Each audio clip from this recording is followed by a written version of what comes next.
और अब की बार किसकी सरकार होगी, यही सवाल लेकर हम पहुंचे हैं अलग अलग राज्यों में लोगों के बीच में और जानने की कोशिश कर रहे हैं कि जनता का मिजाज क्या कुछ कह रहा है, कितनी नाराजगी राज्य से है, केंद्र से है, क्या मुद्दे हैं। और जब हम पंजाब के लोगों के बीच पहुंचे तो उन्होंने जो जवाब दिए उसके हिसाब से क्या कुछ सीट और वोट शेयर निकल कर आ रहा है हमारे ओपिनियन पोल में।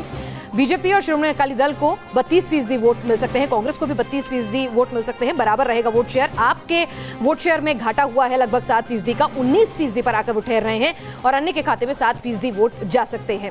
अगर इनको सीट में तब्दील किया जाए तो यहां पर बीजेपी और अकाली दल गठबंधन जो है उसको 1 सीट का नुकसान होकर 5 सीटें मिल सकती हैं, कांग्रेस को 3 सीटों का फायदा हो सकता है, पिछली बार के मुकाबले 6 सीटें मिल सकती हैं और आपको 3 सीटों का जो नुकसान हो रहा है, 4 सीटें थी पहले, अब 1 सीट पर वो सिमटती नजर आ रही है, अन्य के खाते में 1 सीट जा सकती है। और अब बात हिमाचल की। आइए अब जरा हिमाचल की बात करते हैं जिसका हम इंतजार कर रहे थे। हिमाचल प्रदेश में जो वोट शेयर का आंकड़ा है वो अपने आप में बड़ा दिलचस्प है। आप देखें 41% vote share Bharatiya Janata party के खाते में जाता हुआ दिखाई दे रहा है, 35% वोट शेयर कांग्रेस के खाते में जाता हुआ दिख रहा है, अन्य के खाते में 8% और 16% लोग अभी भी अपना मन तय नहीं कर पाए हैं हिमाचल प्रदेश में कि वो किस पार्टी को वोट देना चाहते हैं। और ये बहुत बड़ा आंकड़ा अपने आप में, अगर आप इसे सीटों में तब्दील करें तो ऐसा प्रतीत होता है कि भारतीय जनता पार्टी इस बार 1 सीट का नुकसान झेलकर 3 सीट पर काबिज हो सकती है। कांग्रेस यहां अपना इस बार खाता खोल सकती है, जो कि 2014 में खाता ना खोल पाई थी, अन्य के खाते में 1 भी सीट नहीं जा सकी। तो यह अपने आप में बहुत बड़ी बात निकल कर आ रही है। हम आपको यह भी बताना चाहेंगे कि हम आपको दिखाने जा रहे हैं राहुल मोदी ट्रैकर, यानी कि कैसे ये दोनों नेताओं की लोकप्रियता बढ़ या घट रही है विभिन्न राज्यों में। राजीव त्यागी जी, ऐसा लगता है कि हिमाचल प्रदेश में भी आपके लिए खुशखबरी है, खाता खुल सकता है इस बार आपका, क्योंकि पिछले बार आप सुपड़ा साफ थे।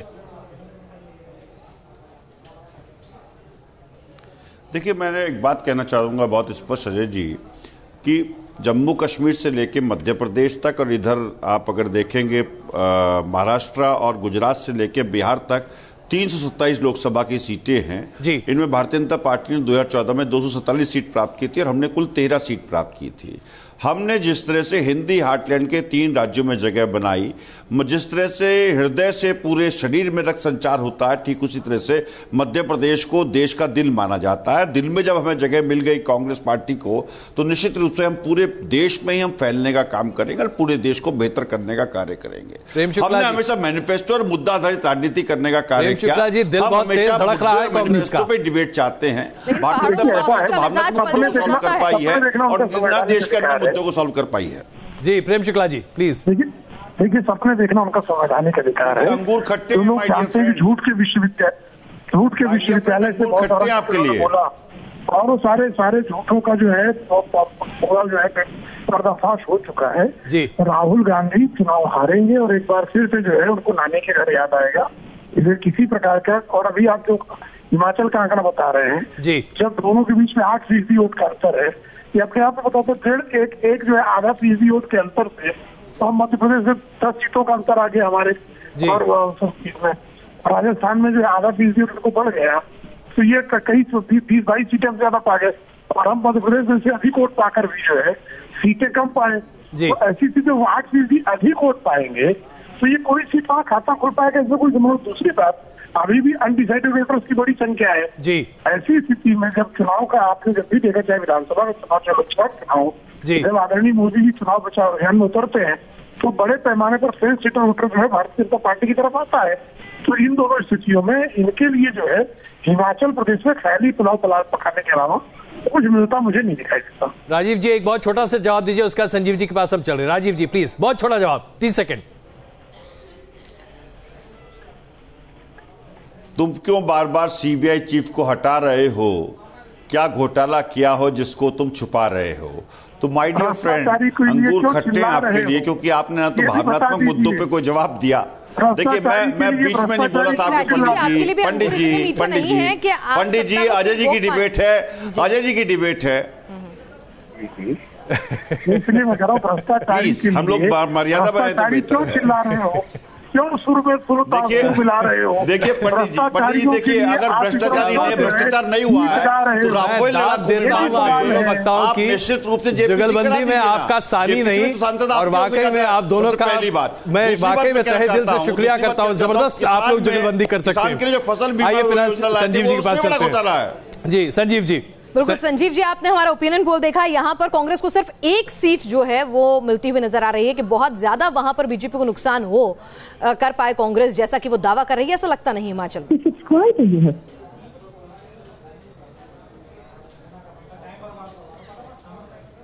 अब वो एक सीट मिलती है कांग्रेस को कि दो होती हैं, अगेन ये कहना बहुत मुश्किल है, लेकिन मोटे रूप से आंकड़ा समझ में आ रहा है। देखिए, पंजाब में कांग्रेस की सरकार बनी है, उन्होंने बीजेपी श्रोमणी अकाली दल को शिकस्त दी, पलड़ा उनका भारी है।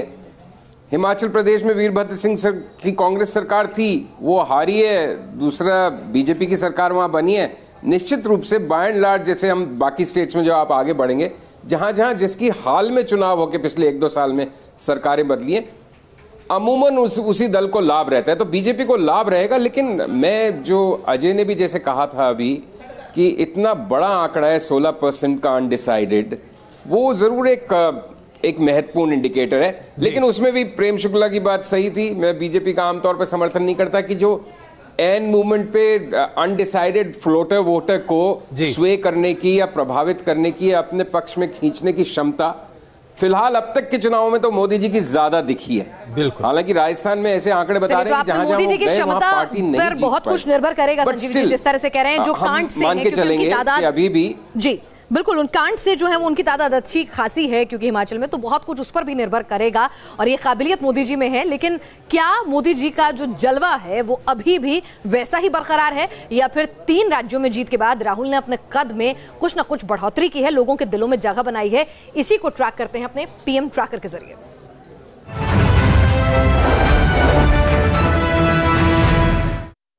और ये राहुल मोदी ट्रैकर में हम सबसे पहले आपको दिखाते हैं कि पंजाब में जब लोगों से हमने पूछा कि आखिरकार आपका पसंदीदा नेता कौन है देश के प्रधानमंत्री के तौर पर, तो इसमें कोई शक नहीं है कि प्रधानमंत्री नरेंद्र मोदी आज भी देश में सबसे पसंदीदा नेता हैं। 38% लोग उन्हें पसंद करते हैं, जबकि राहुल गांधी को 30% लोग पंजाब में प्रधानमंत्री के तौर पर देखना चाहते हैं। हिमाचल प्रदेश में यही सवाल जब हमने पूछा लोगों से, तो लोगों की राय स्पष्ट रही। प्रधानमंत्री नरेंद्र मोदी के पक्ष में 47% लोगों का मत है, जबकि राहुल गांधी को 35% लोग प्रधानमंत्री बनते हुए देखना चाहते हैं। और इससे पहले हम आपको फिर बताना चाहते हैं, पिछले हफ्ते हमने जम्मू कश्मीर के आंकड़े आपके सामने प्रस्तुत किए थे और यही सवाल जम्मू कश्मीर में लोगों से हमने पूछा था, और जम्मू कश्मीर की जनता ने जो कहा था राहुल गांधी और प्रधानमंत्री नरेंद्र मोदी के बारे में, वो देखिए 37% प्रधानमंत्री नरेंद्र मोदी के पक्ष में लोग थे और 31% राहुल गांधी के पक्ष में लोग यहां बात कर रहे थे। अब ऐसे में प्रेम शुक्ला जी, सवाल यह उठता है कि अगर आप 2014 के इसी तरह के सर्वे और ओपिनियन पोल को देखें, न्यूज नेशन ने जब 2014 में ओपिनियन पोल किया था तो राहुल गांधी को सिर्फ 7 से 8% लोग प्रधानमंत्री के तौर पर देखना चाहते थे, लेकिन आज 30% से ज्यादा। और अगर आप प्रधानमंत्री नरेंद्र मोदी की बात करें तो 2014 में न्यूज नेशन के ओपिनियन पोल के आधार पर 72% लोग प्रधानमंत्री नरेंद्र मोदी को प्रधानमंत्री बनते देखना चाहते थे। आज ये 40% भी नहीं है। ये बहुत बड़ा एक तरफ ऊंची उठ रही है ग्राफ राहुल गांधी की, और प्रधानमंत्री जी की ग्राफ के नीचे गिरने का सिलसिला अपने आप में बहुत कुछ कहता है। मैं आपकी टिप्पणी चाहता हूं प्रेम शुक्ला जी। देखिए, ये जो है आंकड़ों में, सर्वेक्षणों में आप ग्राफ दिखा सकते हैं, उठा सकते हैं, लेकिन जनता के बीच आज भी मोदी और राहुल गांधी की तुलना पसेरी और पसगा के बीच में है। पसेरी एक इकाई होती है हमारे उत्तर भारत में जिसका प्रयोग होता है, और पसगा जो है वो भी इकाई उत्तर भारत में प्रयोग होता है जी। तो पसेरी और पसगा का अंतर है। पसेरी और पसगा का अंतर है। राजीव त्यागी जी, कुछ कहेंगे इस पर आप? देखिए, मैं अभी भी एक बात कहूंगा, बहुत विनम्रता से कहना चाहूंगा, तुलसी नर का क्या बड़ा समय बड़ा बलवान, भीलन लुट लई गोपियां वही अर्जुन वही बाण। तो मेरे मित्र को समय का सम्मान करना चाहिए, और अभी भी ये जुमलों में है, अभी भी अहंकार में है, कहां तुलना करते फिर रहे हैं। नहीं, आप, मैं कंप्लीट कर लूं पंडित जी, प्लीज कंप्लीट कर दूं प्लीज। दूसरा, मैं एक बहुत स्पष्ट कहना चाहता हूं, तुलसी साथी विपत्ति के विद्या विनय विवेक सास सुकृति सुख सत्य व्रत राम भरोसे एक। मैंने 2 दोहे पढ़े। पहले दोहे में समय के बारे में कहा गया है, और दूसरे बारे में कहा गया कि जब विपत्ति का समय हो तो आदमी को विवेक रखना चाहिए, विद्या का सहारा लेना चाहिए, और विनयशील रहना चाहिए, और सास रखना चाहिए। राहुल गांधी ने ये सब कार्य किए। राजीव जी, राहुल गांधी ने सारे कार्य किए, जिसकी वजह से राहुल गांधी जी की पॉपुलैरिटी बढ़ रही है। का जो मैजिक जिसे हम कहते थे, फेड हुआ है या फेल हो जाएगा? क्योंकि अंतर तो बहुत आ गया है 2014 से और अब के ओपिनियन पोल में। बहुत मैं समझता हूँ कि एक खतरनाक अंतर है अगर ये बना रहता है। और हमें ये नहीं भूलना चाहिए कि अभी कई महीने का अंतर बाकी है। ये सिर्फ अगर आज के लोगों के मन का आभास हमें मिल रहा है तो अगले कुछ महीनों में ये शायद या तो कायम रहेगा या ये बदल भी सकता है और राहुल गांधी का बढ़ भी सकता है। क्योंकि एक तो एक एंटी इनकम्बेंसी होती है, जो शुरुआत में जो जादू था वो अब पूरी सरकार के 4.5 साल देखने के बाद निश्चय से घटा है। और इन 3 प्रदेशों में अभी जो हुआ तो वो तो सबसे बड़ा प्रमाण है कि ये पहले जैसा जादू नहीं है। अगर होता तो ये नहीं होता, बावजूद इसके कि वोट शेयर के में हम एक अलग स्थिति पाते हैं। लेकिन छत्तीसगढ़ में जो हुआ वहाँ तो बहुत बड़ा अंतर आया जी। तो अंतर तो आया है, अंतर बहुत स्वाभाविक है। ये नहीं हो सकता कि आपकी जो लोकप्रियता है वो हमेशा एक ही ऊंचाई पर बनी रहे, वो कम होनी ही है जी। राहुल गांधी की देश में जो छवि पहले थी 14 में थी, उसके बाद से धीरे धीरे वो लगातार बढ़ी है। और अब वो एक नए रूप में नई प्रखरता के साथ, नई मैं कहूँगा कि तेज़ी के साथ और परिपक्वता के साथ अब लोगों के सामने आते हैं और उसका भी असर हमें दिख रहा है जी। वो नरेंद्र मोदी की वाक्पटुता, उनकी वक्तृता और उनकी लोकप्रियता को टक्कर दे पाएंगे इसकी उम्मीद मुझे अभी नहीं है, इतने महीने में नहीं होगा जी। लेकिन अब वो पहले से कहीं बेहतर स्थिति में है, ये बात तो निश्चित। तन्वी जी, अगर हम बात करें कि यहाँ पर लोग बाग जब चाय पर चर्चा होती है लोगों से कहीं या घर पे ही कोई लोग मिलते हैं तो सबके मन में ये दिखता है कि हाँ मोदी जी के लिए नाराजगी है, राहुल अब पहले से और बेहतर हुए हैं। लेकिन हर कोई फिर एक छोटी सी लाइन ऐड कर देता है उसमें कि लेकिन अभी टाइम है, मोदी कुछ करेंगे, मोदी अमित शाह कुछ करेंगे। आर्थिक रूप से पिछड़े वर्णों को आरक्षण का कार्ड तो खेल दिया, अब और क्या करेंगे? देखिए, मोदी प्रधानमंत्री हैं और एक लोकप्रियता एक टिप्पणी मैं कर सकता हूं क्या को जाहिर करते हुए, प्रकट करते हुए राजीव जी हम आते हैं आपके पास, 1 मिनट प्लीज। प्रधानमंत्री बने हैं लेकिन उन्होंने अपनी लोकप्रियता खोई है, इसमें तो कोई शक नहीं है।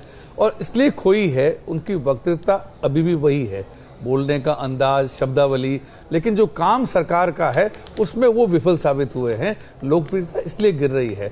राहुल गांधी तो अभी प्लेन स्लेट की तरह हैं, इसलिए उन पे लांछन नहीं है और इसीलिए तुलना भी मेरे ख्याल में करना बहुत उचित नहीं होगा। लेकिन जितनी तुलना कर सकते हैं उसमें, जैसे राहुल जी ने कहा कि उनका ग्राफ ऊंचा गया है, काफी उन्होंने अपनी साख को जो है अर्जित किया है। गलतियां भी की हैं, गलतियों से सीख भी रहे होंगे। पर हम लोग हिमाचल की बात चुनाव की कर रहे थे, आप जिसमें उनकी बात करने लगे, क्योंकि मैं काफी वहां रहा हूं 10 साल के करीब चंडीगढ़ में। ये जो 3-1 वाला मामला है, मेरे हिसाब से इसको आप 2-2 कर लीजिए, क्योंकि ये जो शिमला और मंडी की सीटें हैं, अगर मंडी में वीरभद्र या उनकी पत्नी भी चली गई तो शिमला की सीट तो आती है कांग्रेस को, वो भी चली आएगी। तो ये अभी ये जो 3-1 वाला जो है ना, इतना जाहिर सी बात है कि अभी का ये आंकड़ा है, हो सकता है बदल सकता माधवन जी।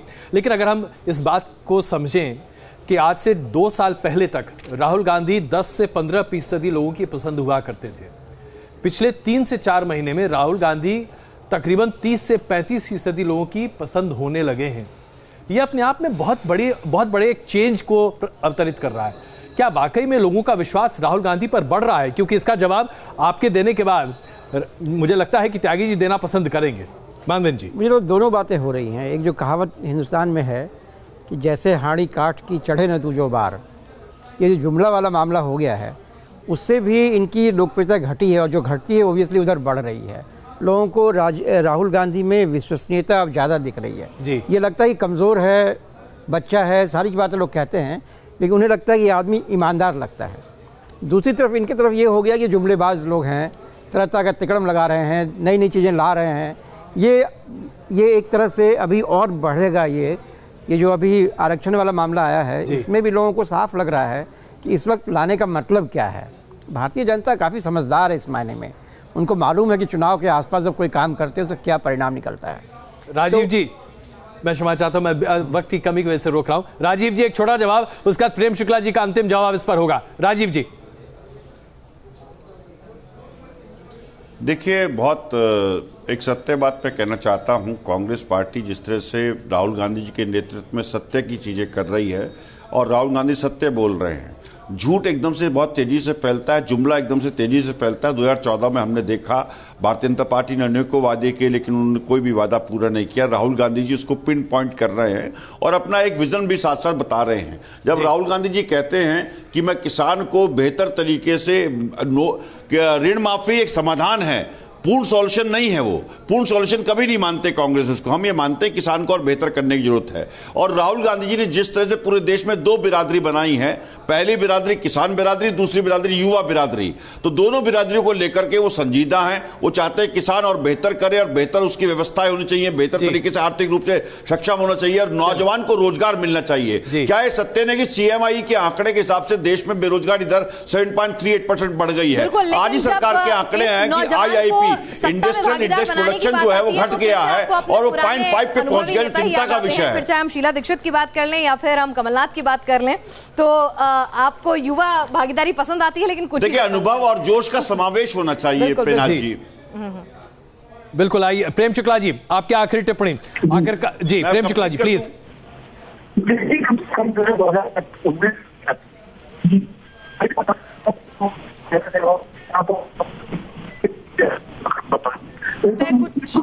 तो कहते थे कि मोदी जी 200 सीट जीत पाएंगे और मोदी जी 282 कहां से पाएंगे, जब 282 पाएंगे। लगता है प्रेम शुक्ला जी से कुछ तकनीकी वजहों से हम उन्हें सुन नहीं पा रहे हैं, लेकिन शहनवाज यहाँ पर हमारे जो वरिष्ठ पैनल में लोग बैठे हैं वो कह रहे हैं, तमाम पत्रकार कि शहनवाज वो कह रहे हैं कि इसको हमें रिवाइज करना चाहिए। ये हो सकता है कि 2-2 भी हो जाए हिमाचल में। आप तो ग्राउंड जीरो पे मौजूद थे, लोगों से मिल रहे थे, क्या आपको लगता है? बिल्कुल लगता है ऐसा हो सकता है, क्योंकि लिटरेसी रेट 83% है हिमाचल में और आप देख सकते हैं कि 16% हमारे यहाँ पे लोग जो बोल रहे हैं। जी जी बोलिए।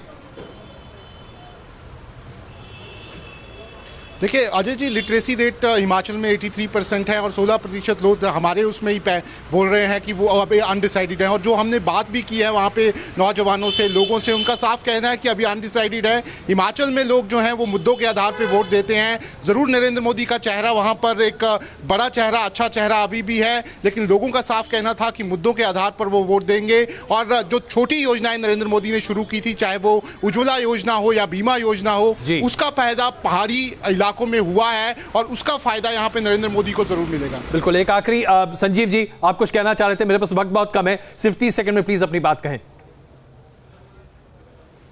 बस मैं ये कहना चाह रहा था जी मैं कहना चाह रहा था कि 2014 में एक बड़ा जुमला चला था कि राहुल गांधी कहते थे कि मेरे पास सरकार है, मेरे पास प्रधानमंत्री है, मेरे पास मां है, दीवार की तर्ज पे तुम्हारे पास क्या है मोदी जी को। तो मोदी जी कहते थे मेरे पास तुम हो। मेरा सबसे बड़ा ट्रम्प कार्ड राहुल गांधी है, क्योंकि लोग राहुल गांधी से उस समय निराश थे, उसको कोई बहुत तवज्जो नहीं दी जा रही थी। लेकिन पिछले 5 साल में राहुल गांधी का उपहास उड़ा के, तंज कस के, उसको पप्पू कह के, उसको मंद बुद्धि करार देके बीजेपी और प्राइम मिनिस्टर ने राहुल गांधी को नेता बना दिया। तो अब उसको झेलिए, क्योंकि आपने नेता बना दिया। और दूसरा सबसे बड़ा फर्क जो हो गया है पिछले 4.5 साल में कि प्रधानमंत्री मोदी अभी प्रधानमंत्री है। 2014 में वो चैलेंजर थे, लेकिन आज भी उनकी जनसभाओं में वो भाषा एक विपक्षी नेता की इस्तेमाल करते हैं, चैलेंजर की तरह टिप्पणियां करते हैं। तो ये थोड़ा अटपटा लगता है, क्योंकि जब आप सत्ता में हैं तब आप बागी और नाराज और उग्र नजर नहीं आ सकते। मुझे लगता है कहीं ना कहीं अगर वो अपनी इस रणनीति पे कुछ ध्यान दें। मैं क्षमा चाहता हूं, वक्त की कमी की वजह से हमें इस चर्चा को यहीं पे खत्म करना पड़ रहा है, लेकिन हम आपको ये बताना चाहते हैं कि हम हर हफ्ते आपके सामने राज्यों से ओपिनियन पोल लेकर आते हैं, यह बताने के लिए कि आज जनता क्या सोचती है 2019 के लोकसभा चुनाव के संबंधित।